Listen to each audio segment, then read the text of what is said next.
ഹരിശ്രീ ഗണപതയേ നമഃ. അവിഘ്നമസ്തു. ശ്രീരാമ രാമ രാമ ശ്രീരാമചന്ദ്ര ജയ. ശ്രീരാമ രാമ രാമ ശ്രീരാമഭദ്ര ജയ. ശ്രീരാമ രാമ രാമ സീതാഭിരാമ രാമ. ശ്രീരാമ രാമ രാമ ലോകാഭിരാമ ജയ. അധ്യാത്മരാമായണം കിളിപ്പാട്ട് അയോധ്യാകാന്ഡം ഭാഗം ഗുഹസംഗമം. രാമാഗമന മഹോത്സവമെത്രയും ആമോദമുൾക്കൊണ്ടു കേട്ടു ഗുഹൻ തഥാ. സ്വാമിയാമിഷ്ടവയസ്യനായുള്ളൊരു രാമൻ തിരുവടിയെ കണ്ടു വന്ദിപ്പാൻ പക്വമനസ്സോടു ഭക്തൈവ സത്വരം പക്വഫല മധുപുഷ്പാദികളെല്ലാം കൈക്കൊണ്ടു ചെന്നു. രാമാഗ്രേ വിനിഷ്യപി ഭക്തൈവ ദണ്ഡ നമസ്കാരവും ചെയ്തു. പെട്ടെന്നെടുത്തെഴുന്നേൽപ്പിച്ചു വക്ഷസി തുഷ്ട്യാ ദൃഢമണച്ചാശ്ലേഷവും ചെയ്തു.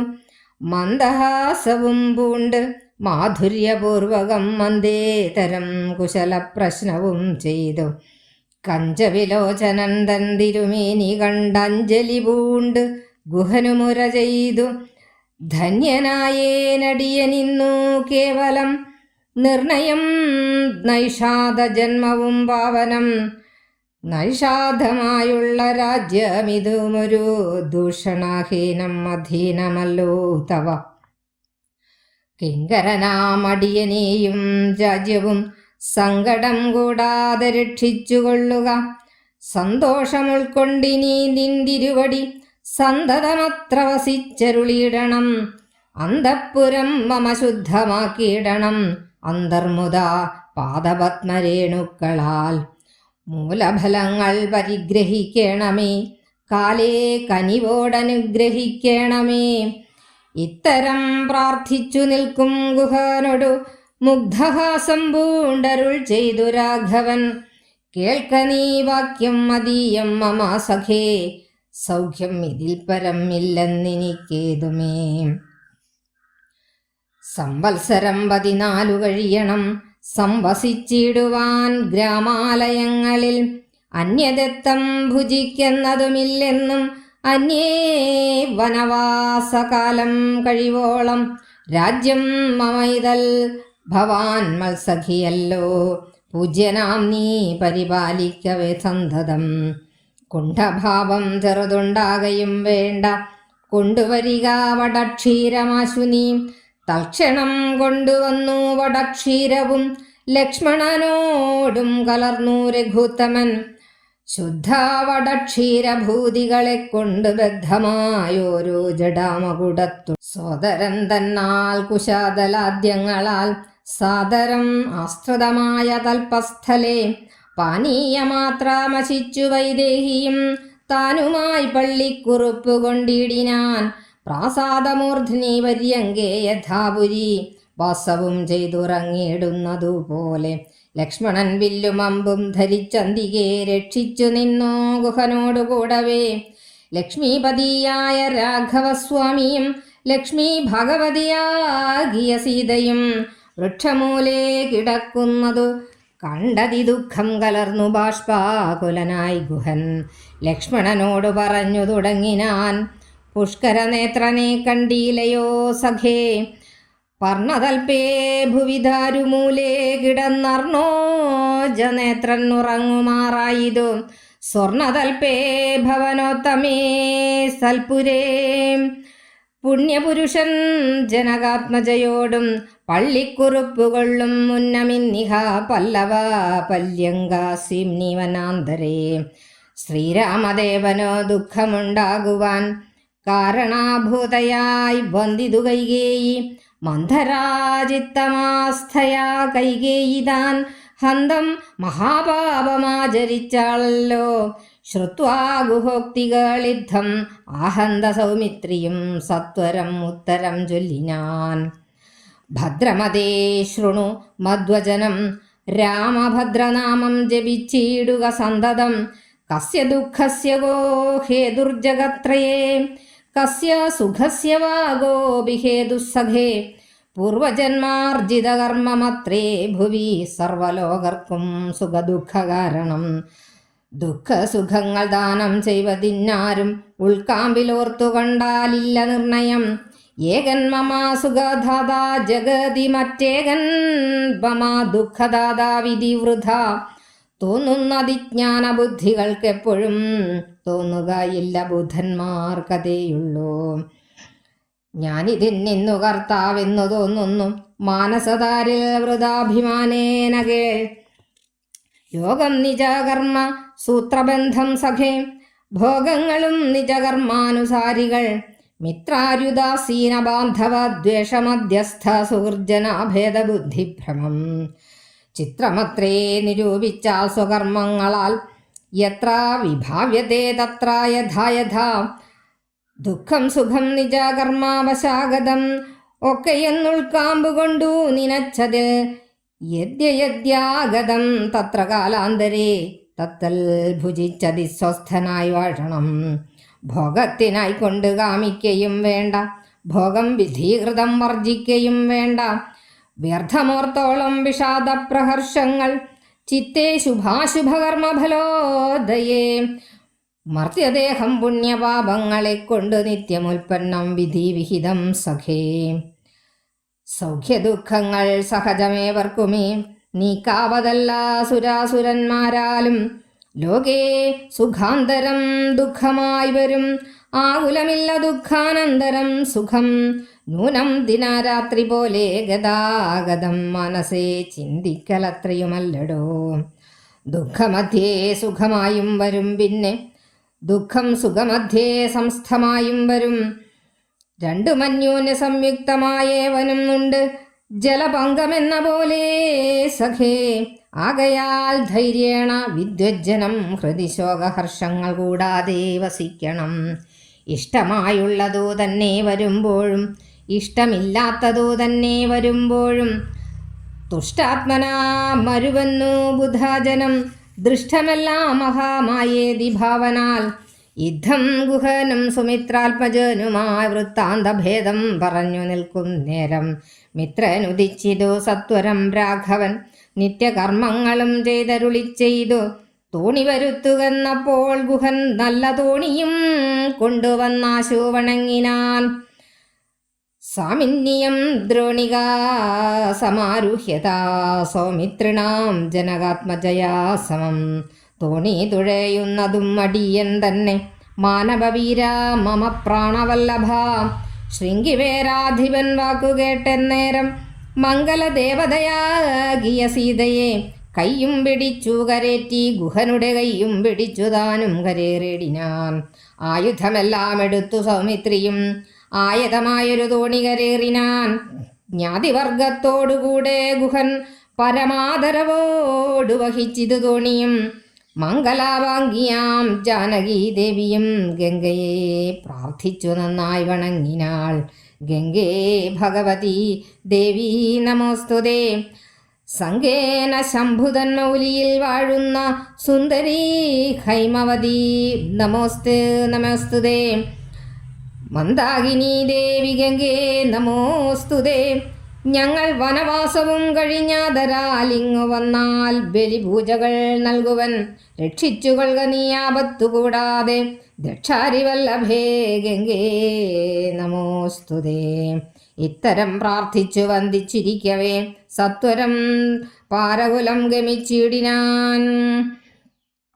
തോണിയിൽ നിന്നു താഴത്തിറങ്ങി ഗുഹൻ താണു തൊഴുതപേക്ഷിച്ചാൻ മനോഗതം.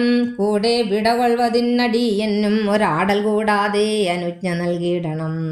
പ്രാണങ്ങളെ കളഞ്ഞിടുവനല്ലായിൽ ഏണാംഗബിംബാനനാ ജഗദീപതേ. നൈഷധാവാക്യങ്ങൾ കേട്ടു മനസ്സി സന്തോഷേണ രാഘവൻ ഏവം അരുൾ ചെയ്തു. സത്യം 14 സംവത്സരം വിപിനത്തിൽ വസിച്ചു വരുവൻ വിരവിൽ ഞാൻ. ചിത്തവിഷാദമൊഴിഞ്ഞു വാണിയിടു നീ സത്യവിരോധം വരാ രാമഭാഷിതം. ഇത്തരമോരോ വിധം അരുളി ചെയ്ത് ചിത്തമോദേന ഗാഠാശ്ലേഷവും ചെയ്ത് ഭക്തനെ പോകയെന്നയച്ചു രഘുത്തമൻ. ഭക്തിയാ നമസ്കരിച്ചഞ്ജലിയും പൂണ്ട് മന്ദമന്ദം തോണിമേലെ ഗുഹൻ വീണ്ടും മന്ദിരം ബുക്ക് ചിന്തിച്ചു മരുവിനാൻ. ഭരദ്വാജാശ്രമപ്രവേശം. വൈദേഹി തന്നോടു കൂടവേ രാഘവൻ സോദരനോടും ഒരു മൃഗത്തെ കൊന്ന് സാദരം ഭുക്വാ സുഖേന വസിച്ചിതു. പാദമൂലേ ദലാഢ്യതൽപസ്ഥലേ മാർത്താണ്ഡദേവൻ ഉദിച്ചോരനന്തരം പാർത്ഥിവൻ അർഘ്യാദി നിത്യകർമ്മം ചെയ്തു ചെന്നു ഭരദ്വാജനായ തപോധനൻ തന്നാശ്രമ പദത്തിനടുത്താതരാൽ. ചിത്തമോദത്തോടിരുന്നോരു നേരത്ത് തത്ര കാണായിതൊരു വടു തന്നെയും. അപ്പോൾ അവനോടരുൾ ചെയ്തു രാഘവൻ, ഇപ്പോഴേ നീ മുനിയോടുണർത്തിക്കണം. രാമൻ ദശരഥനന്ദനനുണ്ടു തൻ ഭാമിനിയോടും മനുജനോടും വന്ന് പാർത്തിരിക്കുന്നിത് ഉടജാന്തികയെന്ന് വാർത്ത വൈകാതെയുണർത്തിക്കയെന്നപ്പോൾ താപസശ്രേഷ്ഠനോട ബ്രഹ്മചാരി ചെന്ന ഭോഗ സന്തോഷമോട് ചൊല്ലിടിനാൻ. ആശ്രമോപാന്തേ ദശരഥപുത്രനുണ്ട് ആശ്രിതവത്സല പാർത്തിരുന്നിടുന്നു. ശ്രുത്വാ ഭരദ്വാജനിദ്ധം സമുദ്ധായ ഹസ്തേ സമാദായ സാർഘ്യപാദ്യാദിയും ഗത്വാ രഘൂത്തമസന്നിധൗ സത്വരം ഭക്തേവ പൂജയിത്വാ സഹ ലക്ഷ്മണം ദൃഷ്ട്വാ രമാവരം രാമം ദയാപരം തുഷ്ട്യാ പരമാനന്ദാബ്ധൗ മുഴുകിനാൻ. ദാശരഥിയും ഭരദ്വാജ പാദങ്ങളാശു വണങ്ങിനാൻ. ഭാര്യാനുജന്വിതം ആശീർവചനപൂർവം മുനി പുങ്കവൻ ആശയാനന്ദം അരുൾ ചെയ്തതു. പാദരജസാ പവിത്രയാക്കിയിടു നീ വേദാത്മകാ മമ പർണശാലാമിമാം. യുദ്ധമുക്തോടജമനീയ സീതയാം സത്യസ്വരൂപം സഹാനുജം സാദരം പൂജാവിധാനേന പൂജിച്ചുടൻ ഭരദ്വാജ തപോധനാ ശ്രേഷ്ഠൻ അരുൾ ചെയ്തു. നിന്നോട് സംഗമമുണ്ടാക കാരണം ഇന്നു വന്നു തപസ്സാഫല്യമൊക്കവേ. ജ്ഞാതം മയാ തവോദന്തം രഘൂപതി ഭൂതമാഗാമികം വാ കരുണാനിധേ. ഞാനറിഞ്ഞേൻ പരമാത്മാ ഭവാൻ കാര്യമാനുഷനായിതു മായയാ ഭൂതലേ. ബ്രഹ്മണാ പണ്ടു സംപ്രാർത്ഥിതമാകയാൽ ജന്മമുണ്ടായതു യാതൊന്നിനെന്നതും കാനനവാസാവകാശമുണ്ടായതും ഞാനറിഞ്ഞിടിനേൻ ഇന്നതിന്നെന്നടോ. ജ്ഞാനദൃഷ്ട്യാ തവ ധ്യാനൈകജാതയാ ജ്ഞാനമൂർത്തേ സകലത്തെയും കണ്ടു ഞാൻ. എന്തിനു ഞാൻ വളരെ പറഞ്ഞിടുന്നു സന്തുഷ്ടബുദ്ധ്യാ കൃതാർത്ഥനായേനഹം. ശ്രീപതി രാഘവൻ വന്ദിച്ചു സാദരം താപസശ്രേഷ്ഠനോടേവം അരുൾ ചെയ്തു. ക്ഷത്രബന്ധുക്കളായുള്ളോരു ഞങ്ങളെ ചിത്തമോദത്തോടനുഗ്രഹിക്കണമേ. യുദ്ധമന്യോന്യമാം ഭാഷണവും ചെയ്ത് തത്ര കഴിഞ്ഞിതു രാത്രി മുനിയുമായി. എല്ലാവർക്കും ആത്മപ്രണാമം. ഓം നമ ശിവായ. ശ്രീരാമചന്ദ്ര പ്രഭുവിൻ്റെ അനുഗ്രഹം എല്ലാവർക്കും ഉണ്ടാകട്ടെ. രാമായണ ക്ലാസ് തുടരുകയാണ്. കഴിഞ്ഞ ക്ലാസ്സിൽ നാം കണ്ടു ശ്രീരാമചന്ദ്ര പ്രഭു സീതയോടും ലക്ഷ്മണനോടും കൂടി തൻ്റെ വനയാത്ര ആരംഭിച്ചിരിക്കുകയാണ്. അവർ ഗംഗാതടത്തിലെത്തിയിട്ടുണ്ട്. പുണ്യനദിയായ ഗംഗയിൽ സ്നാനമൊക്കെ ചെയ്തതിന് ശേഷം ശൃംഗിവേരപുരത്തിനടുത്തെത്തിയിട്ടുണ്ട്. അവിടെ ഒരു വൃക്ഷച്ചുവട്ടിൽ അന്നത്തെ രാത്രി സുഖമായി വസിക്കുകയാണ്. അവിടെ വെച്ചാണ് ഗുഹനുമായിട്ട് ഉള്ള സംഗമം നടക്കുന്നത്. ആ ഗുഹ സംഗമമാണ് അടുത്ത ഭാഗത്തിൽ നമുക്ക് പഠിക്കുവാനുള്ളത്. അപ്പോൾ നോക്കൂ, രാമാഗമന മഹോത്സവം എത്രയും ആമോദം ഉൾക്കൊണ്ട് കേട്ടു ഗുഹൻ. തഥാ സ്വാമിയായി ഇഷ്ടവയസ്യനായുള്ളൊരു രാമൻ തിരുവടിയെ കണ്ടു വന്ദിപ്പാൻ പക്വമനസ്സോടും ഭക്ത്യൈവ സത്വരം പക്വഫല മധു പുഷ്പാദികളെല്ലാം കൈക്കൊണ്ട് ചെന്ന് രാമാഗ്രേ വിനിഷ്യപി ഭക്ത്യൈവ ദണ്ഡനമസ്കാരവും ചെയ്തു. അപ്പോൾ ശ്രീരാമൻ ശൃംഗിവേരപുരത്ത് എത്തിക്കഴിഞ്ഞു എന്നുള്ള കാര്യം നമ്മൾ കണ്ടുല്ലോ. ശ്രീരാമചന്ദ്രപ്രഭുവിൻ്റെ ആഗമന വാർത്ത അറിഞ്ഞിട്ട് ഗുഹന് വളരെയധികം സന്തോഷമുണ്ടായി. അപ്പോൾ തൻ്റെ സ്വാമിയും പ്രിയപ്പെട്ട സ്നേഹിതനുമൊക്കെയായ വയസ്യൻ തോഴനൊക്കെയായ ആ ശ്രീരാമനെ കണ്ടു വണങ്ങുന്നതിന് വേണ്ടിയിട്ട് പക്വ ഫല മധു പുഷ്പാദികളെല്ലാം പഴങ്ങൾ, തേന്, പുഷ്പങ്ങൾ മുതലായവയെല്ലാം സംഭരിച്ചുകൊണ്ട് രാമൻ്റെ സന്നിധിയിൽ ഭക്തിപൂർവം സമർപ്പിച്ചിട്ട് ഗുഹൻ ഭക്തൈവ ദണ്ഡനമസ്കാരവും ചെയ്തു. ദണ്ഡനമസ്കാരം ചെയ്ത് അങ്ങനെ കിടക്കുകയാണ്. തുടർന്ന് പെട്ടെന്നെടുത്തെഴുന്നേൽപ്പിച്ചു വക്ഷസി തുഷ്ട്യാ ദൃഢം അണച്ചാശ്ലേഷവും ചെയ്ത് മന്ദഹാസവും പൂണ്ട് മാധുര്യപൂർവകം മന്ദേതരം കുശലപ്രശ്നവും ചെയ്ത് കഞ്ചവിലോചനൻ തൻ തിരുമേനി കണ്ട് അഞ്ജലിപൂർവം ഗുഹനും ഉര ചെയ്തു. അപ്പോൾ തൻ്റെ മുന്നിൽ ഗുഹൻ ദണ്ഡനമസ്കാരം ചെയ്തിരിക്കുകയാണ്. അപ്പോൾ ശ്രീരാമചന്ദ്രപ്രഭു ഗുഹനെ പെട്ടെന്ന് തന്നെ പിടിച്ചെഴുന്നേൽപ്പിച്ച് സന്തോഷത്തോടുകൂടി തൻ്റെ മാറോട് ചേർത്ത് ഗാഠഗാഠം പുണരുകയാണ് ചെയ്യുന്നത്.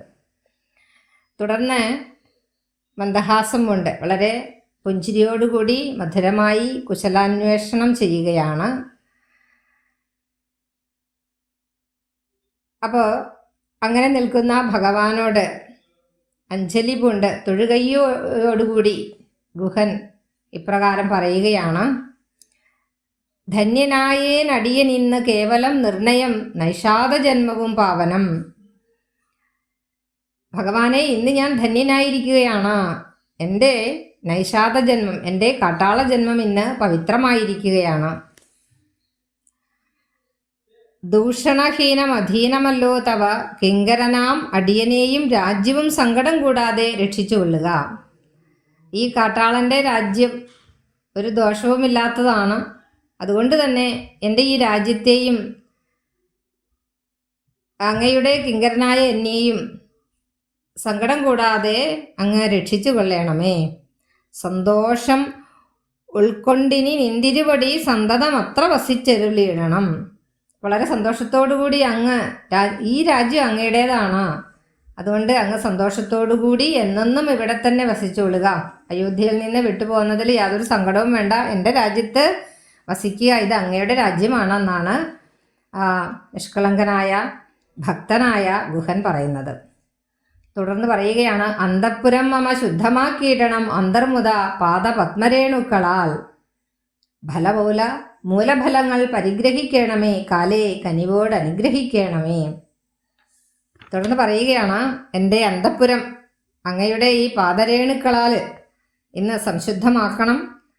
അതുപോലെ തന്നെ ഞാൻ കൊണ്ടുവന്നിട്ടുള്ള ഈ പഴങ്ങളും കിഴങ്ങുകളും ഒക്കെ സ്വീകരിച്ച് അങ്ങ് ദയാപൂർവം എന്നെ അനുഗ്രഹിക്കണമേ എന്ന് ഗുഹൻ പറയുകയാണ്.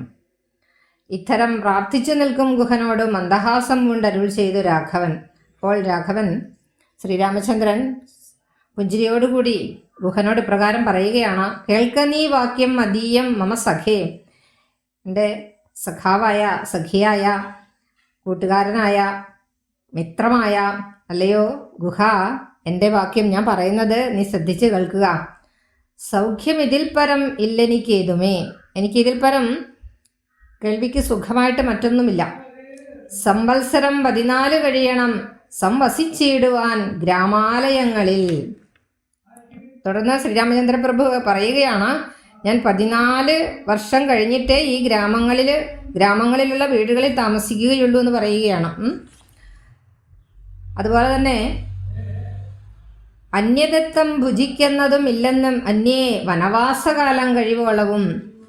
ഞാൻ മറ്റുള്ളവർ അന്യർ നൽകുന്ന ഭക്ഷണം ഒന്നും കഴിക്കില്ല. ഈ വനവാസകാലം കഴിയുന്നത് വരെ ഇതൊന്നും ഞാൻ കഴിക്കില്ല. രാജ്യം മമൈതൽ ഭവാൻ മത്സഖിയല്ലോ പൂജ്യനാം നീ പരിപാലിക്ക സന്തതം.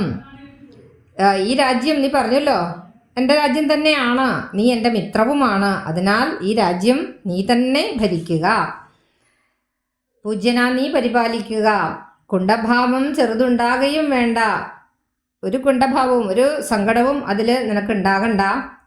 തുടർന്ന് ശ്രീരാമചന്ദ്രൻ പറയുകയാണ്, കൊണ്ടുവരിക വടക്ഷീരമാശു നീ വടക്ഷീരം കൊണ്ടുവരിക എന്ന് പറയുകയാണ്. വടക്ഷീരം എന്ന് പറഞ്ഞാൽ പേരാലിൻ്റെ കറയാണ്. പേരാലിൻ്റെ കറയും അതുപോലെ തന്നെ ഭസ്മവും ഒക്കെ പുരട്ടിയിട്ടാണ് ജട ഉണ്ടാക്കുന്നത്. ജട ബന്ധിക്കുന്നത് അങ്ങനെയാണ്. സന്യാസി ശ്രേഷ്ഠന്മാർ ജട ബന്ധിക്കുന്നത് വടക്ഷീരഭൂതികൾ കൊണ്ടാണ്. വടക്ഷീരം കൊണ്ടുവരിക എന്ന് പറയുകയാണ്. തൽക്ഷണം കൊണ്ടുവന്നു വടക്ഷീരവും ലക്ഷ്മണനോടും കലർന്നു രഘുത്തമൻ. ശുദ്ധ വടക്ഷീരഭൂതികളെ കൊണ്ട് ബദ്ധമായൊരു ജടാമകുടത്തൊടും സോദരം തന്നാൽ കുശദലാദ്യങ്ങളാൽ സാദരം ആശ്രിതമായ തൽപസ്ഥലേ പാനീയ മാത്രം അശിച്ച് വൈദേഹിയും താനുമായി പള്ളിക്കുറുപ്പ് കൊണ്ടിടിനാൻ. ഇവിടെ പറയുന്നത് എന്താ വെച്ചാൽ വടക്ഷീരം കൊണ്ടുവരിക എന്ന് പറയുകയുണ്ടായി. ഉടനെ പേരാലിൻ്റെ കറ കൊണ്ടുവന്നു ഗുഹൻ എത്തിച്ചു കൊടുത്തു. ആ കറയും അതുപോലെ തന്നെ ഭൂതിയുമായി ഭസ്മവും ഒക്കെ ചേർത്ത് ലക്ഷ്മണനും ശ്രീരാമനും തലമുടിയിൽ ജടയൊക്കെ ജട പിടിച്ച് കെട്ടിവെക്കുകയാണ്. അതുപോലെ അതിനുശേഷം ദർഭ വിരിച്ച് ലക്ഷ്മണൻ തയ്യാറാക്കി കൊടുത്ത കിടക്കയിൽ വെള്ളം മാത്രം കുടിച്ചുകൊണ്ട് ശ്രീരാമൻ സീതയോടൊത്ത് സുഖമായിട്ട് വസിക്കുകയാണ്. പള്ളിക്കുറിപ്പ് ഉറങ്ങാനായിട്ടുള്ള തയ്യാറെടുപ്പ് എങ്ങനെയാണ്? പ്രാസാദമൂർധ്നി പര്യങ്കേ യഥാപുര വാസവും ചെയ്തുറങ്ങിയിടുന്നത് പോലെ. എങ്ങനെയാണോ തൻ്റെ കൊട്ടാരത്തിൽ സീതയുമൊത്ത് മാളികയുടെ മുകളിൽ സ്വർണ്ണക്കട്ടിലിൽ എപ്രകാരമാണോ കിടന്നുറങ്ങുന്നത് അതേപോലെ തന്നെ സുഖമായിട്ട് ഭഗവാൻ കിടന്നുറങ്ങുകയുണ്ടായി. ലക്ഷ്മണൻ വില്ലും അമ്പും ധരിച്ച് അന്തികെ രക്ഷിച്ചു നിന്നു ഗുഹനോട് കൂടവേ. ലക്ഷ്മണനാകട്ടെ വില്ലും അമ്പൊക്കെ ധരിച്ച് ജ്യേഷ്ഠിയെയും ജ്യേഷ്ഠത്തിയമ്മയെയും പരിപാലിച്ചുകൊണ്ട് അവിടെ ഞങ്ങൾ രക്ഷിച്ചുകൊണ്ട് നിൽക്കുകയാണ്. ലക്ഷ്മീപതിയായ രാഘവസ്വാമിയും ലക്ഷ്മീ ഭഗവതിയാകിയ സീതയും വൃക്ഷമൂലേ കിടക്കുന്നത് കണ്ടതി ദുഃഖം കലർന്നു ബാഷ്പാകുലനായി ഗുഹൻ ലക്ഷ്മണനോട് പറഞ്ഞു തുടങ്ങിനാൻ. അപ്പോൾ നോക്കൂ, ഇവിടെ ലക്ഷ്മീപതിയായ ശ്രീരാമനും ലക്ഷ്മി ഭഗവതിയായ സീതയും മരിച്ചോട്ടിൽ ഇങ്ങനെ കിടന്നുറങ്ങുന്നത് കണ്ടിട്ട് ഗുഹന് വളരെയധികം ദുഃഖമുണ്ടായി. കണ്ണീരൊഴുക്കിക്കൊണ്ട് ലക്ഷ്മണനോട് ഗുഹൻ പറയുകയാണ്, പുഷ്കര നേത്രനെ കണ്ടീലയോ സഖേ പർണതൽപേ ഭുവി ദാരുമൂലേ കിടന്നർണോജ നേത്രൻ ഉറങ്ങുമാറായതു. സങ്കടത്തോടുകൂടി ഗുഹൻ പറയുകയാണ്, സുഹൃത്തെ, കമലാക്ഷനായ പുഷ്കരനേത്രനായ ആ ശ്രീരാമനെ കാണുന്നില്ലേ? അദ്ദേഹം ഈ മരച്ചോട്ടിൽ വർണ്ണതൽപ്പേ ഇലകളൊക്കെ വിരിച്ച് കിടന്നുറങ്ങുന്നത് കണ്ടില്ലേ? സ്വർണ്ണതൽപ്പേ ഭവനോത്തമേ സൽപുരേ പുണ്യപുരുഷൻ ജനകാത്മജയോടും പള്ളിക്കുറിപ്പുകളിലും ഇന്നിഹ പല്ലവ പല്യങ്ക സീംനി വനാന്തരേ ശ്രീരാമദേവന് ദുഃഖമുണ്ടാകുവാൻ കാരണഭൂതയായി വന്നിത് കൈകേയി. ഇപ്പോൾ ഭഗവാൻ എങ്ങനെ കൊട്ടാരത്തിൽ സ്വർണ്ണക്കട്ടിലിൽ സീതാദേവിയോടൊത്ത് ഉറങ്ങിയിരുന്ന ഈ പുണ്യപുരുഷൻ ഇതാ ഇന്ന് കാട്ടിനുള്ളിൽ തളിരിലകളൊക്കെ വിരിച്ച മെത്ത പോലെ ഉണ്ടാക്കിയിട്ട് അവിടെ കിടക്കുകയാണ്. നോക്കൂ, എത്ര ദുഃഖമാണ് ഉണ്ടാകുന്നത് എന്ന് നോക്കുക. അപ്പോൾ ശ്രീരാമദേവന് ദുഃഖമുണ്ടാകുവാൻ കാരണഭൂതയായി വന്നിത് കൈകേയി കാരണമാണല്ലോ ഇപ്രകാരം ദുഃഖമുണ്ടായത്. മന്ധരയുടെ ഗൂഢാലോചനകൾക്ക് വഴങ്ങി കൈകേയി മഹാപാപം ചെയ്തു കഴിഞ്ഞ കാര്യമാണ് ഇവിടെ പറയുന്നത്. തുടർന്ന് പറയുന്നു, മന്ധരാചിത്തം ആസ്ഥായ കൈകേയിതാൻ ഹന്ത മഹാപാപം ആചരിച്ചാളല്ലോ. മന്ധരയുടെ ചെയ്തിയുടെ ഫലമായിട്ടാണല്ലോ കൈകേയി ഇപ്രകാരം ഉള്ള മഹാപാപം ചെയ്തത്. ശ്രുത്വ ഗുഹോക്തികളിദ്ധം ആഹന്ത സൗമിത്രിയും സത്വരം ഉത്തരം ചൊല്ലിനാൻ. ഇപ്രകാരം സങ്കടത്തോടുകൂടി ഗുഹൻ പറയുന്നത് കേട്ടിട്ട് ലക്ഷ്മണൻ ഉടനെ തന്നെ ഇപ്രകാരം മറുപടി പറഞ്ഞു. എന്താണ് ലക്ഷ്മണൻ പറയുന്നത്? ഭദ്രമതേ ശൃണു മദ്വചനം, രാമഭദ്രനാമം ജപിച്ചിടുക സന്തതം, കസ്യ ദുഃഖസ്യ കോ ഹേതുർജഗത്രയേ, കസ്യ സുഖസ്യ വാ ഗോപി ഹേതുസഖേ. വളരെ പ്രസക്തമായ കാര്യമാണ് ഇവിടെ പറയുന്നത്. ലക്ഷ്മണൻ പറയുകയാണോ, അല്ലയോ സ്നേഹിത, ഞാൻ പറയുന്നത് നീ കൃത്യമായിട്ട് കേൾക്കുക. എല്ലായ്പ്പോഴും എന്ത് ജപിക്കണം? ശ്രീരാമനാമം ജപിക്കണം. ഇത് നമ്മോടുള്ള ഒരു ആഹ്വാനം കൂടിയാണ്. ഏത് ദുഃഖം വരുമ്പോഴും നമ്മൾ ശ്രീരാമ മന്ത്രം, ആ ഒരു താരക മന്ത്രം ജപിച്ചു കഴിഞ്ഞാൽ നമുക്ക് സുഖമുണ്ടാകുന്നതാണ്. ഇവിടെ പറയുകയാണ്, കസ്യ ദുഃഖസ്യ ഗോ ഹേതുർജഗത്രയേ, കസ്യ ദുഃഖസ്യ വാ ഗോപി ഹേതുസഖേ. ഇവിടെ ആരുടെയും ദുഃഖത്തിന് ആരും കാരണക്കാരല്ല, അതുപോലെ തന്നെ ആരുടെയും സുഖത്തിനും ആരും കാരണക്കാരല്ല. പിന്നെ എന്തുകൊണ്ടാണ് ദുഃഖവും ഒക്കെ വരുന്നത്? പൂർവജന്മാർജിത കർമ്മമത്രേ ഭുവി സർവ്വലോകർക്കും സുഖദുഃഖ കാരണം. പൂർവജന്മത്തിൽ നമ്മൾ ചെയ്ത, അതായത് ഈ 3 ലോകത്തിലും ആർക്കും ഒരാളെ ദുഃഖിപ്പിക്കാനോ സുഖിപ്പിക്കാനോ കഴിയില്ല. കാരണം എന്താ വെച്ചാൽ, എന്തുകൊണ്ടാണ് സുഖവും ദുഃഖമൊക്കെ ഉണ്ടാകുന്നത്? മുൻജന്മത്തിൽ ചെയ്ത കർമ്മത്തിൻ്റെ ഫലമായിട്ടാണ് ഈ സുഖദുഃഖം ഉണ്ടാകുന്നത്. അപ്പോൾ ആലോചിച്ച് നോക്കിക്കഴിഞ്ഞിട്ടുണ്ടെങ്കിൽ നമുക്ക് ഈ സുഖവും ദുഃഖവും ആരാണ് ദാനം ചെയ്യുന്നത്? സുഖദുഃഖങ്ങൾ ദാനം ചെയ്വതിനാരും ഉൾക്കാമ്പിൽ ഓർത്തു കണ്ടിയില്ലല്ല നിർണയം. ആരും അതിന് കാരണക്കാരല്ല. ഏകൻ മമ സുഖദാതാ ജഗതി മറ്റേകൻ മമ ദുഃഖദാതാവിധി വ്രതാ തോന്നിനിൽ അജ്ഞാന ബുദ്ധികൾക്കെപ്പോഴും തോന്നുകയില്ല, ബുദ്ധന്മാർക്ക് ഇതേതുമേ. അപ്പോൾ ഒരാൾ എനിക്ക് സുഖം നൽകുന്നു, മറ്റൊരാൾ എനിക്ക് ദുഃഖം നൽകുന്നു എന്നൊക്കെയുള്ള തോന്നൽ എന്താണെന്നാണ് പറയുന്നത്? അത് വെറുതെയുള്ള തോന്നലാണ്. അറിവില്ലാത്തവർക്ക് മാത്രമാണ് അങ്ങനെ ഉണ്ടാകുകയുള്ളൂ. അറിവില്ലാത്തവരാണ് അങ്ങനെ ചിന്തിക്കുന്നത്. അറിവുള്ളവർക്ക് അങ്ങനെയൊന്നും തോന്നുകയില്ല. അപ്പോൾ ഞാനാണിത് ചെയ്യുന്നതെന്നുള്ള തോന്നൽ എന്താണെന്ന് പറയുന്നുണ്ട്. ഞാൻ ഇതിന് കർത്താവെന്ന് തോന്നുന്നു. മനസ്സതാരിൽ വൃഥാഭിമാനേന കേൾ. അപ്പോൾ ഞാനാണ് ഇതൊക്കെ ചെയ്യുന്നത് എന്നുള്ള തോന്നൽ മിഥ്യാഭിമാനം കൊണ്ടാണ് ഉണ്ടാകുന്നതെന്ന് ലക്ഷ്മണൻ ആർക്ക് പറഞ്ഞു കൊടുക്കുന്നു? ഗുഹന് പറഞ്ഞു കൊടുക്കുകയാണ്. തീർന്നിട്ടില്ല. ലോകം നിജ കർമ്മ സൂത്രബദ്ധം സഖേ, ഭോഗങ്ങളും നിജ കർമാനുസാരികൾ.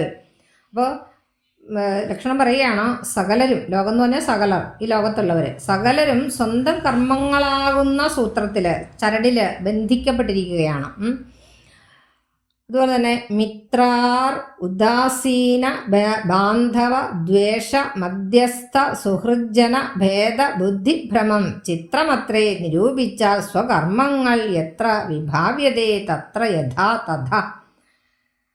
മറ്റു കാര്യം പറയുന്നു ഇവിടെ. മിത്രം ശത്രു, അത് ശത്രുവോ മിത്രമോ അല്ലാത്തവർ, ബന്ധുക്കൾ, വിരോധികൾ, മധ്യസ്ഥർ, സുഹൃത്തുക്കൾ, അങ്ങനെയുള്ള ആ ഒരു ഭേദചിന്തയില്ലേ, ആ ഭേദചിന്തയൊക്കെ തന്നെ വിഭ്രമം കൊണ്ടുണ്ടാകുന്നതാണ്. അതൊരു വിചിത്രമായ കാര്യം തന്നെയാണ്. അതുപോലെ തന്നെ ദുഃഖം സുഖം നിജ കർമ്മവശാഗതം ഒക്കെ എന്ന് ഉൾക്കാമ്പ് കൊണ്ടു നനയ്ക്കുക. എന്നുവെച്ചാൽ സ്വന്തം കർമ്മങ്ങളാണ്, കർമ്മങ്ങളുടെ പരിസ്ഥിതിക്ക് അനുസരിച്ച് തന്നെയാണ് ഏത് തരത്തിലാണോ നമ്മൾ കരുതുന്നത് ആ വിധത്തിലാണ് നമുക്ക് അനുഭവങ്ങൾ ഉണ്ടാകുന്നത്. യദ്യദ്യതാഗതം തത്ര കാലാന്തരേ തത്ര ഭുജിച്ചതിസ്വസ്ഥനായി വാഴണം. അപ്പോൾ സുഖദുഃഖങ്ങളെല്ലാം എന്താണെന്ന് പറയുന്നത്? സ്വന്തം കർമ്മങ്ങൾ അനുസരിച്ചാണ് ഉണ്ടാകുന്നത്. അതനുസരിച്ച് ഓരോരോ കാലത്തും യദ്യദ്യതാഗതം തത്ര കാലാന്തരേ, അപ്പോൾ ഓരോരോ കാലത്തിലാണ് ഈശ്വരഹിതം അനുസരിച്ച് അത് വന്നു ചേരുന്നതാണ്. അപ്പോൾ വീണ്ടും പറയുകയാണ്, ഭോഗം വിധികൃതം, ഭോഗത്തിനായിക്കൊണ്ട് കാമിക്കുകയും വേണ്ട, ഭോഗം വിധികൃതം വർജിക്കുകയും വേണ്ട, വ്യർത്ഥമോർത്തോളം വിഷാദപ്രഹർഷങ്ങൾ ചിത്തേ ശുഭാശുഭ കർമ്മ ഫലവതയെ, മർത്യദേഹം പുണ്യപാവങ്ങളെ കൊണ്ട് നിത്യമുൽപ്പന്നം വിധിവിഹിതം സഖേ എന്ന് പറയണം. നേരത്തെ പറഞ്ഞു ഓരോരോ കാലത്ത് നമുക്കുണ്ടാകുന്ന ദുഃഖങ്ങൾ, അനുഭവങ്ങൾ ഒക്കെ ഉണ്ടായിട്ട് അതൊക്കെ നമ്മൾ സ്വസ്ഥതയോടെ അത് വിചാരിച്ച് കഴിയുക. അതുപോലെ തന്നെ ഈ സുഖാനുഭവങ്ങൾക്ക് വേണ്ടി നമ്മൾ അത്യാർത്തി പിടിക്കേണ്ട കാര്യമല്ല. മർത്യജന്മം ഇതാണ് ലോകത്തിന് വേണ്ടിയിട്ട് ഭോഗത്തിനായിക്കൊണ്ട് കാമിക്കുകയും വേണ്ട, സുഖത്തിന് വേണ്ടിയിട്ട് നമ്മൾ ആ ഒരു കർമ്മം ചെയ്യേണ്ട ആവശ്യമില്ല. വിധിവശാൽ നമുക്ക് ഓരോരോ കർമ്മങ്ങൾ ഓരോ കാലത്ത് ലഭിക്കുന്ന സുഖങ്ങളാണ്. അപ്പോൾ അത് ആ സുഖാനുഭവങ്ങളിൽ നമുക്കൊരു അത്യാർത്തി വേണമെന്നില്ല.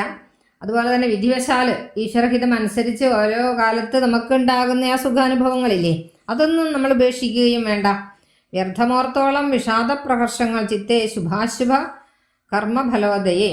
അപ്പോൾ ശുഭമോ അശുഭമോ ആയ കർമ്മങ്ങളുടെ ഫലങ്ങളൊക്കെ അനുഭവിക്കേണ്ടി വരുമ്പോൾ മനസ്സിലെന്തുണ്ടാകുന്നു? സന്തോഷമുണ്ടാകുന്നു.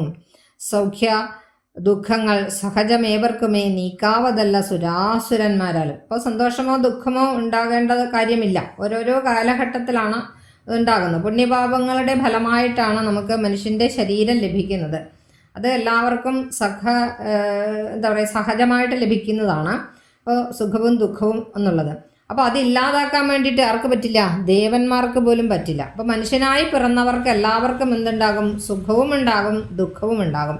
ഓരോരോ കാലഘട്ടത്തിൽ അത് വിധിവിഹിതമായിട്ട് ഓരോരുത്തർക്ക് വന്നു ചേരുന്നതാണ്. അപ്പോൾ അത് നമ്മൾ അത്രയേ ചിന്തിക്കേണ്ടതുള്ളൂ. അത് മാറ്റാനായിട്ട് ദേവന്മാരാൽ പോലും സാധ്യമല്ല എന്നാണ് പറയുന്നത്. അതുപോലെ തന്നെ ലോകേ സുഖാനന്തരം ദുഃഖമായി വരും ആകുലമില്ല ദുഃഖാനന്തരം സുഖം. അപ്പോൾ ഈ ഭൂമിയിൽ സുഖത്തിന് ശേഷം എന്തുണ്ടാകും? ദുഃഖം ഉണ്ടാകും. ദുഃഖത്തിന് ശേഷം എന്തുണ്ടാകും? സുഖവും ഉണ്ടാകും. ഇത്തം ഗുഹനും സുമിത്രാത്മജനുമായി വൃത്താന്തഭേദം പറഞ്ഞു നിൽക്കും നേരം മിത്രൻ ഉദിച്ചിതു. അപ്പോൾ ഇങ്ങനെ അവർ അന്യോന്യം പറഞ്ഞുകൊണ്ടിരിക്കുകയാണ്. ആ സമയത്താണ് ഇവിടെ സൂര്യൻ ഉദിച്ചിരിക്കുകയാണ്. അതിനുശേഷം അതിനു മുൻപ് ദുഃഖമധ്യേ സുഖമായി വരും, പിന്നെ ദുഃഖം സുഖമധ്യേ സമസ്തമായി. രണ്ടും അന്യോന്യ സംയുക്തമായവനും ഉണ്ട്. ജലഭംഗം എന്ന പോലെ സഖേ. ജലത്തിൽ എപ്രകാരമാണോ ചെളിയുള്ളത് അതേപോലെ തന്നെ. അപ്പോൾ ചെളി അടിയിൽ ഊറിക്കഴിഞ്ഞിട്ടുണ്ടെങ്കിൽ മുകളിലുള്ള ജലം പവിത്രമായതുപോലെ പവിത്രമാകും. അപ്പോൾ ഇത് രണ്ടും വെള്ളത്തിൽ എന്തായാലും ചെളി ഉണ്ടാകുന്നതാണ്. അതേപോലെ ജീവിതമായി കഴിഞ്ഞാൽ സുഖവും ഉണ്ടാകും, ദുഃഖവും ഉണ്ടാകും.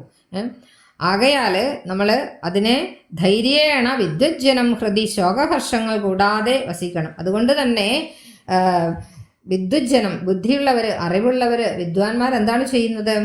ശോകഹർഷങ്ങൾ കൂടാതെ, ദുഃഖമോ സന്തോഷമോ ഇല്ലാതെ വളരെ സ്വസ്ഥനായിട്ട് വാഴണമെന്നാണ് പറയുന്നത്. തുടർന്ന് പറയുകയാണ്, ഇഷ്ടമായുള്ളത് വരുമ്പോഴും ഇഷ്ടമല്ലാത്തത് തന്നെ വരുമ്പോഴും തുഷ്ടാത്മനാ മരുവുന്നു ബുധജനം ദൃഷ്ടമെല്ലാം മഹാമായേതി ഭാവനാൽ. അപ്പോൾ സന്തോഷം വരുമ്പോഴും ദുഃഖം വരുമ്പോഴും അറിവുള്ളവർ ദുഃഖിക്കാറില്ല, സന്തോഷിക്കാറില്ല. വളരെ സന്തോഷത്തോടെ എപ്പോഴും ഒരേ രീതിയിൽ തന്നെയാണ് അവരിരിക്കുക.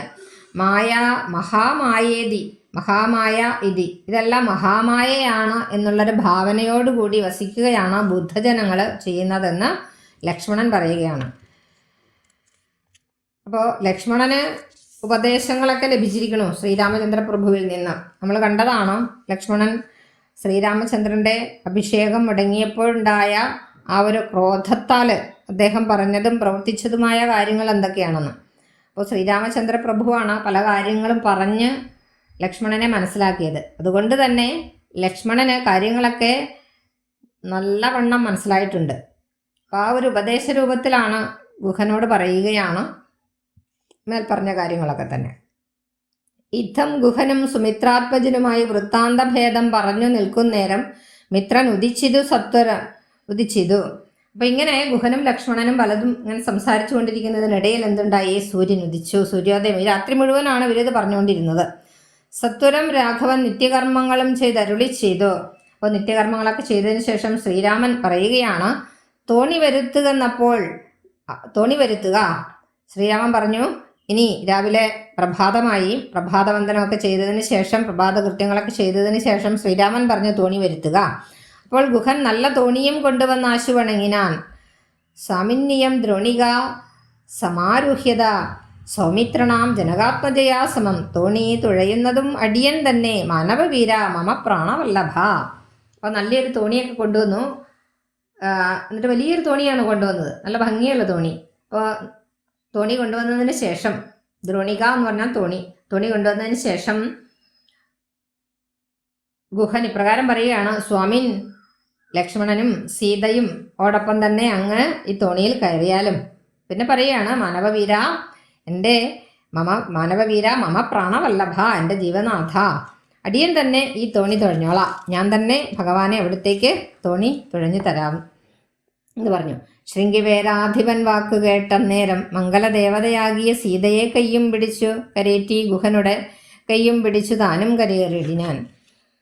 ആയുധങ്ങളെല്ലാം എടുത്ത് സൗമിത്രിയും ആയതമായൊരു തോണി കരയേറിനാൻ. ശൃംഗിവേരപുരത്തിൻ്റെ അധിപനായ ഗുഹൻ്റെ വാക്കുകളൊക്കെ കേട്ട് ശ്രീരാമചന്ദ്രപ്രഭുവിന് വളരെയധികം സന്തോഷമുണ്ടായി. രാമൻ ദേവതയായ സീതയുടെ കൈയൊക്കെ പിടിച്ച് തോണിയിലേക്ക് കയറി. ഗുഹൻ്റെ കൈ പിടിച്ച് ശ്രീരാമനും കയറി. ആയുധങ്ങളെല്ലാം എടുത്ത് അനുജൻ ലക്ഷ്മണനും തോണിയിൽ കയറുകയുണ്ടായി. അതിനുശേഷം ജ്ഞാതിവർഗത്തോടുകൂടെ ഗുഹൻ പരമാദരവോട് വഹിച്ചത് തോണിയും തൻ്റെ ബന്ധുജനങ്ങളോടൊപ്പം തന്നെ തോണിയിൽ ഗുഹനും കയറി. അങ്ങനെ ഗുഹൻ തോണി തുഴയുകയാണ്. മംഗലാവാങ്കിയാം ജാനകീദേവിയും ഗംഗയെ നന്നായി പ്രാർത്ഥിച്ചു, നന്നായി വണങ്ങിനാൻ. മംഗലദേവതയായ ജാനകീദേവി സീതാദേവി വളരെ ഭക്തിയോടുകൂടി ഗംഗാദേവിയെ സ്തുതിക്കുകയാണ് ചെയ്യുന്നത്. ഗംഗേ ഭഗവതി ദേവി നമോസ്തുതേ, സംഗേന ശംഭുതൻ മൗലിയിൽ വാഴുന്ന സുന്ദരി ഹൈമവതി നമസ്തേ നമോ, മന്ദാകിനി ദേവി ഗംഗേ നമോസ്തുതേ, ഞങ്ങൾ വനവാസവും കഴിഞ്ഞ് ആദരാലിങ്ങ് വന്നാൽ ബലിപൂജകൾ നൽകുവാൻ രക്ഷിച്ചുകൊള്ളുക നീ ആപത്തു കൂടാതെ ദക്ഷാരി വല്ലഭേ ഗംഗേ നമസ്തുതേ. ഇത്തരം പ്രാർത്ഥിച്ചു വന്ദിച്ചിരിക്കുകയാണ് സീതാദേവി. പ്രാർത്ഥിക്കുകയാണ്, അല്ലയോ ഗംഗാദേവി, ഭഗവതിയായ സുന്ദരിയായ ഹൈമവതി അവിടത്തേക്ക് നമസ്കാരം. അതുപോലെ തന്നെ മന്ദാകിനിയായ ഗംഗാദേവി അവിടത്തേക്ക് നമസ്കാരം. ദേവിയെ പൊഴുത്തുകയാണ് ഗംഗാദേവിയെ. തുടർന്ന് പറയുകയാണ്, ഞങ്ങൾ കാനനവാസമൊക്കെ കഴിഞ്ഞ് മടങ്ങി വരുമ്പോൾ, അല്ലയോ ശിവന്റെ വല്ലഭയായ ഗംഗാദേവി, ശിവന്റെ ത്രിജടയിലാണല്ലോ ഗംഗാദേവി വസിക്കുന്നത്, അങ്ങേക്ക് വല്ലഭയായ ശിവന്റെ വല്ലഭയായ അങ്ങേക്ക് ആദരപൂജം ഞങ്ങൾ ബലിപൂജകളൊക്കെ തന്നോളാം. ഞങ്ങൾ തിരിച്ചു വരുന്ന സമയത്ത്, കാനനവാസമൊക്കെ കഴിഞ്ഞ് മടങ്ങി വരുന്ന സമയത്ത് ഞങ്ങൾ ബലിപൂജകൾ ചെയ്തോളാം. ഇപ്പോൾ നമ്മൾക്ക് ആപത്തുകളൊന്നും, കാട്ടിലേക്ക് ഘോരമായ കാട്ടിലേക്ക് പോവുകയാണ്, അവിടുന്ന് ആപത്തുകളൊന്നുമില്ലാതെ ഞങ്ങളെ രക്ഷിച്ചു കൊള്ളണമേ എന്ന് പ്രാർത്ഥിക്കുകയാണ് സീതാദേവി. അങ്ങനെ ഇത്തരം പ്രാർത്ഥിച്ചു വന്ദിച്ചിരിക്കവേ സത്വരം പാരകുലം ഗമിച്ചിടിനാൻ. അങ്ങനെ സീതാദേവി പ്രാർത്ഥിച്ചിരിക്കുന്ന സമയത്താണ് വളരെ വേഗം തന്നെ തോണി മറുകരയിലെത്തി. തോണിയിൽ നിന്ന് താഴത്തിറങ്ങി ഗുഹൻ താണു തൊഴുതപേക്ഷിച്ചാൻ മനോഗതം. തോണിയിൽ നിന്നിറങ്ങിയിട്ട് ഗുഹൻ ശ്രീരാമചന്ദ്രനോട് പ്രകാരം പറയുകയാണ്, കൂടെ വിടകൊള്ളുവതിനടിയനും ഒരാടൽ കൂടാതെ അനുജ്ഞ നൽകിയിടണം, പ്രാണങ്ങളെ കളഞ്ഞിടുവനല്ലായെങ്കിൽ ഏണാംഗബിംബാനന ജഗദീപതേ. അപ്പം തോണിയിൽ നിന്നിറങ്ങിയിട്ട് ഗുഹൻ ഒരു പ്രാർത്ഥന നടത്തുകയാണ് രാമനോട്. അങ്ങയോടൊപ്പം വരുന്നതിന് എന്നെ അനുവദിക്കണേ, ഇല്ലെങ്കിൽ ഞാൻ എൻ്റെ പ്രാണൻ ഉപേക്ഷിച്ച് കളയുമെന്നാണ് ഗുഹൻ പറയുന്നത്. അപ്പോൾ ഗുഹൻ ഇങ്ങനെ പറയുന്നത് കേട്ടിട്ട് ഭഗവാൻ എന്താണ് പറയുന്നത്? നൈഷതവാക്യങ്ങൾ കേട്ടു മനസ്സി സന്തോഷേണ രാഘവൻ ഏവമുരൽ അരു ചെയ്തു, സത്യം 14 സംവത്സരം വിപിനത്തിൽ വസിച്ചു വരുവൻ വിരവിൽ ഞാൻ, ചിത്തവിഷാദമൊഴിഞ്ഞു വാണിയിടു നീ സത്യവിരോധം വരാ രാമഭാഷിതം. നിഷാദരാജാവായ ഗുഹന്റെ വാക്കുകൾ കേട്ടപ്പോൾ ഭഗവാൻ വളരെയധികം സന്തോഷമുണ്ടായി. അദ്ദേഹം സന്തോഷത്തോടുകൂടി പ്രകാരം നിഷാദിനോട് പറയുകയാണ്, 14 വർഷം ഞാൻ വനത്തിൽ താമസിച്ചതിന് ശേഷം തീർച്ചയായിട്ടും വേഗം തന്നെ ഞാൻ മടങ്ങി വരും. അതുവരെ നീ ഒരു ദുഃഖവുമില്ലാതെ ഇവിടെ വസിക്കുക. രാമന്റെ വാക്കൊരിക്കലും അസത്യമാവുകയില്ല എന്ന് പറയുകയാണ്. സത്യവിരോധം വരാ രാമഭാഷിതം. ഇത്തരം ഓരോ വിധം അരുളി ചെയ്ത് ചിത്തമോദേന ഗാഠാശ്ലേഷവും ചെയ്ത് ഭക്തനെ പോകാൻ അയച്ചു രഘുത്തമൻ ഭക്തിയാ നമസ്കരിച്ച് അഞ്ജലിയും ചെയ്തു മന്ദമന്ദം തോണിമേലെ ഗുഹൻ വീണ്ടും മന്ദിരം ബുക്കു ചിന്തിച്ചു മരുവിനാൻ. ഗുഹനെ ശ്രീരാമനോടുള്ള ഭക്തിയും ഒക്കെയാണ്, വിശ്വാസവും ഒക്കെയാണ് അവിടെ ഈ വരികളിൽ നാം കാണുന്നത്. ഇപ്രകാരം ശ്രീരാമചന്ദ്രപ്രഭു വളരെ സന്തോഷത്തോടുകൂടി തൻ്റെ സുഹൃത്തായ നിഷാദരാജാവായ ഗുഹനെ പറഞ്ഞയക്കുകയാണ്. അങ്ങനെ പറഞ്ഞയച്ചതിന് ശേഷം ഗുഹൻ തോണിയിലേറി പോവുകയാണ്. ശ്രീരാമൻ നമസ്കരിച്ചിട്ട് പോവുകയാണ്. തോണിയിൽ കയറി സ്വഗൃഹത്തിലേക്ക് പോയി ശ്രീരാമചന്ദ്രൻ്റെ ആ ചിന്തയോടുകൂടിയാണ് പോകുന്നത്. അങ്ങനെ ശ്രീരാമൻ എപ്പോൾ തിരിച്ചു വരുമെന്നുള്ള ചിന്തയിൽ അങ്ങനെ വസിക്കുകയാണ്. അടുത്ത ഭാഗം ഭരദ്വാജാശ്രമ പ്രവേശമാണ്. നോക്കൂ. വൈദേഹി തന്നോടുകൂടവേ രാഘവൻ സോദരനോടും ഒരു മൃഗത്തെ കൊന്ന് സാദരം ഭുക്ത്വ സുഖേന വസിച്ചിതു പാദമൂലേ ദലാഢ്യതൽപസ്ഥലേ. അങ്ങനെ വൈദേഹിയോടും സീതയോടും ലക്ഷ്മണനോടും കൂടി സഞ്ചരിക്കുന്നതിനിടയിൽ ശ്രീരാമൻ ഒരു മാനിനെ, മൃഗം എന്ന് പറഞ്ഞാൽ മാനിനെ കൊന്ന് സാദരം ഭുക്ത്വ ഭക്ഷിച്ചു, ഭക്ഷണത്തിന് വേണ്ടി കൊന്നു എന്നാണ് പറയുന്നത്. അപ്പോൾ എന്നിട്ട് അനന്തരം ഇലകൾ കൊണ്ട് നിർമ്മിച്ച ഒരു കിടക്കയിൽ സുഖമായിട്ട് കിടന്നുറങ്ങി.